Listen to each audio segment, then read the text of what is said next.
This video looks at a few examples of Finnish painting from the turn of the century and the early stages of modernism and the forms it took in Finnish art. In art, the naturalism and impressionism of the 1870s and 1880s had raised questions relating to the human body, desires, instincts, and deviancy. In Finland, too, artists turned their gaze to shortcomings in society, and their works focused on the primary factors of existence. For example, this painting of an old woman with her cat shows an old country woman wearied by a hard life. The painting is by Akseli Gallen-Kallela and is dated to 1885. One of the many interesting features of Finnish modernism is the fact that the early pioneers include so many women who established prominent careers as artists. For example, Helene Schjerfbeck, who became known for her realist works and self-portraits. In her early painting of a hungry peasant child, known as Boy Feeding His Little Sister from 1881, we see the more polished technique that was commonly used by the naturalists, whose compositions retained central perspective and shading. But Helene Schjerfbeck's method of painting became more radical over time. Unfinished brushstrokes reminded viewers that a painting is a result of human action. And later we see these unfinished brushstrokes in her painting known as The Woodcutter from 1911.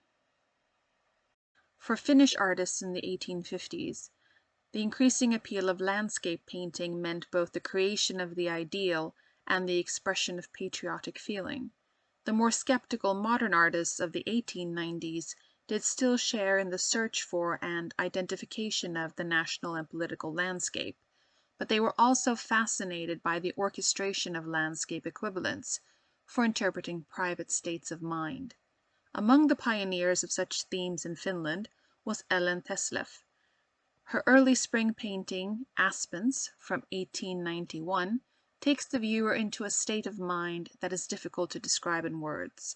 The projection of subconscious states of mind onto the landscape originates in the writings of the constructor of the modern individual, Charles Baudelaire. Other Finnish artists also created landscapes of mental states. Perhaps most famously Akseli Gallen-Kallela with his island landscapes. Gallen-Kallela brought a feeling of vitality and optimism to his landscapes.